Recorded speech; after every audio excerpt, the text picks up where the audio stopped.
You're listening to episode 29 of Literacy in Color.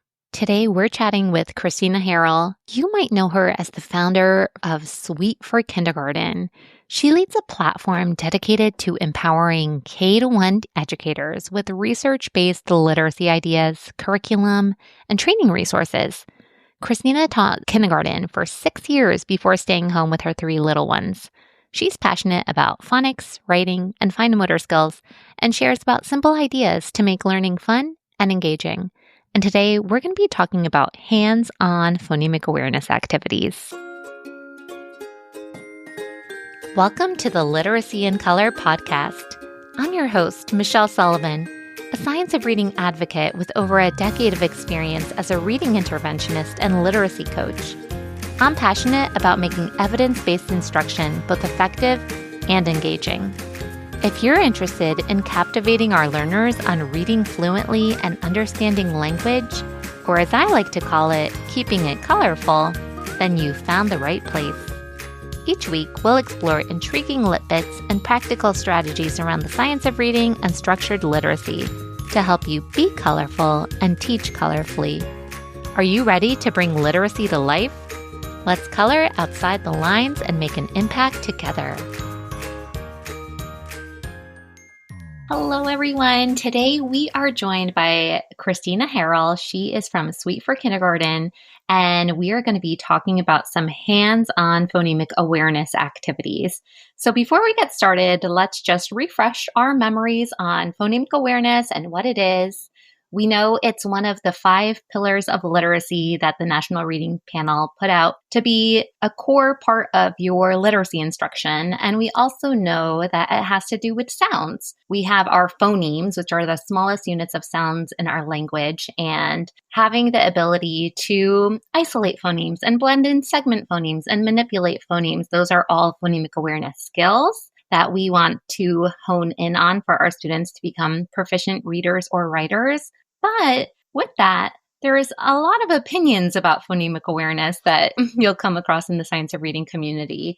And Kristina is going to help tackle some of those myths out there. And she's also going to share some wonderful hands-on activities that you can do with your students, or if you're a parent listening, something that you can do at home with your kids. So first of all, welcome to the show, Kristina. Hi, Michelle. Thank you so much for having me today.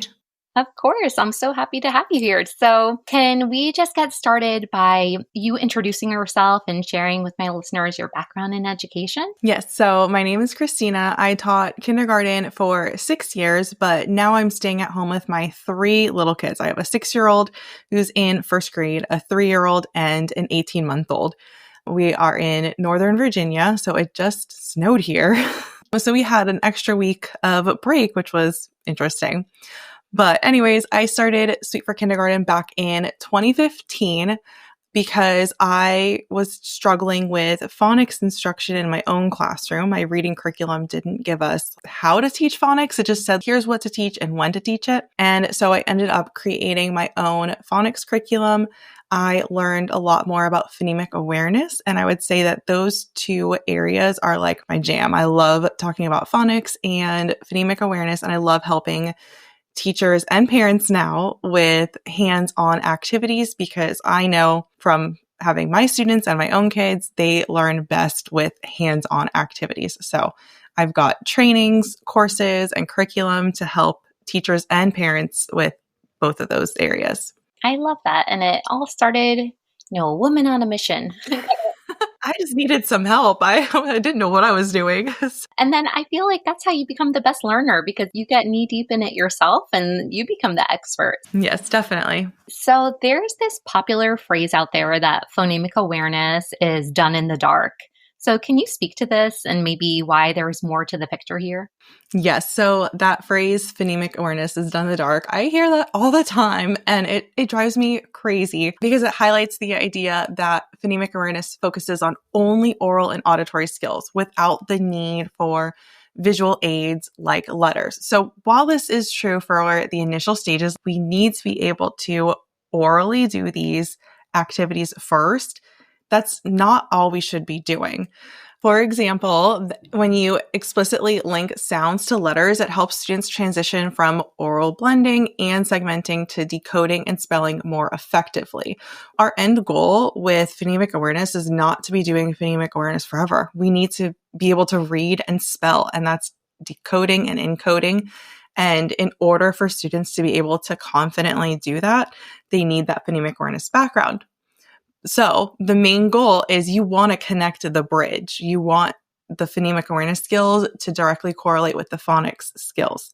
So it's so easy to connect the two, but a lot of teachers use it as separate parts of their literacy block. So I'm here to spread the word that you need to have them together. They need to be integrated, just like you integrate all of the pillars of literacy together. They all go together.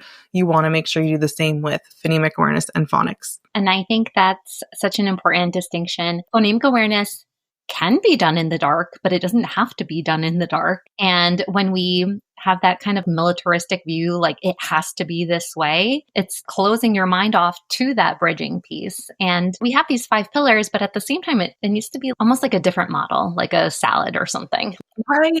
It has to go together. You can't just teach each one separately. When you have those subject areas and you're able to intertwine them, the kids are just going to get it so much easier, and it's going to make sense. And they're going to be able to see the connections from spelling to writing and vocabulary, and all of that connects. So it's so important to try to integrate it as much as possible. I like how you talked about the end goal for our students. We don't want to just create kids who are good at phonemic awareness. Yes, it's very fun. It's fun to do phonemic awareness activities, and teachers say, oh, it's the highlight of our day. Kids love the phonemic awareness time. But at the same time, the end goal is to have those proficient readers and spellers. So if you're not intentionally making that bridge from one component to the next, that's a problem. And we need to kind of facilitate that connection more. Exactly. So we talked about the importance of connecting phonemic awareness to phonics. Do you have any research that supports this? Yes. So there's a study that was actually done way back in 1992 from Griffith and Olson, and I'll have to share the article in your show notes because it is so good. I've read it multiple times. But really, their research shows that when students are able to link the letters to the sounds, they're able to read so much more proficiently, because that phonemic awareness piece is a key predictor to early reading success. So you need to be integrating letters into your phonemic awareness instruction as soon as possible. And that's why a lot of teachers now, which I'm so glad that this is becoming more common, teachers are starting blending with actual letters as soon as their students know 5 letters and sounds. So they're able to match the sound to the letter name. They're able to visually see this is the letter S. It says S. They're able to actually see it. So once they know, let's say SATPIN, they can blend so many different words. And so it's really important to not try to teach the entire alphabet and to go letter by letter and teach the letter and the sound, but to start blending as soon as students are able to. And if you start with phonemic awareness instruction from the beginning of the year, you're able to start that. I mean, I'd say a month into school, your students could be blending CVC words. I know, and it's like magic. I know. And then they're so proud of themselves. I just read a word. Right. Yeah. And I also like to think of phonics. Phonics is our system. It's the system in which we're teaching these letter sound correspondences, but phonemic awareness are the skills that we're using. So the idea of blending sounds, the idea of segmenting sounds, we're using those skills within phonics in order to read words. So I feel like that's another piece to the puzzle that I think not everyone always talks about. Yes, definitely. So how can we do this? How do you think we can seamlessly integrate phonemic awareness and phonics into our instruction? Do you have any specific examples? Yes. So first, you need to realize that oral blending directly correlates to decoding. Oral segmenting directly correlates to spelling or encoding. And then phoneme manipulation, which would be addition, deletion, substitution, that actually really helps students with reading fluency because they're able to play around and manipulate those sounds their brain is going to be able to read those words faster. And it's crazy. It's definitely one of the harder phonemic awareness skills. I would say end of kindergarten, first grade skill for sure. But when students really get that and they're able to play with those sounds, their reading fluency just skyrockets every time I see it. So once you know that those are the main skills of phonemic awareness. They go right into phonics. So you have to look at your lesson and say, okay, what are we doing with phonemic awareness this week? We're working on oral blending. Okay, let's add in some decoding practice. So for me personally, I like to do the daily phonemic awareness lesson first in the literacy block, followed right by phonics. And doing it this way, I was able to take those skills that we practice orally and relate them just right into our phonics lesson. For example, if we were doing oral blending, I could go to blending lines. I could even do it during the actual lesson. I could have it on blending lines and practice blending those words. So do it orally and then do it visually. Same thing with segmenting. I love using mini whiteboards. That is like the best investment for your classroom. So if each of your students has a mini whiteboard, you're working through your oral segmenting list. You're practicing breaking apart those words by sound. I just went straight into a dictation routine. So we'd orally segment the word. So for example, mat, they would go at and stretch out the word. We would count the sounds in the word. So at. Then they would write the 3 dots on their board to represent the 3 sounds. So this will really, getting them into this routine super early helps them when they have more 4, 5, 6 phoneme words. So we do the sounds and then we stretch it out again, at, and then they write a letter for each one. The easiest way, if you do that with just like 2 or 3 of the words that you're working on orally every day, your students will be spelling so quickly just by doing that little thing. So it doesn't have to be this fancy lesson. Blending lines and then that dictation routine were like my 2 go-to lesson activities. We did those at least once a week. So that's like the easiest way for sure. And it's like a little brain workout, right? It's like a little warm up for your brain before you get into some heftier stuff there. Right. And just having that regular repetition of the activities too helps solidify it. Even when the actual content is changing, you're still practicing those skills all of the time, which I think is so, so helpful. Right. You have that routine in place. You just have to adjust it with a skill. You start doing blends, you do it with blends, and they already know the routine. They take out their whiteboards, they're ready with their dots, and it's so easy to implement. And now they're just attuned to add an extra word. Exactly. All right. So I know you're the queen of fun and you have tons of really great, engaging, multisensory activities up your sleeve. So let's maybe get into your top 3. So what are 3 of your favorite hands-on blending activities that teachers can use in their classrooms? All right. The first one, this would be more for a small group type of instruction.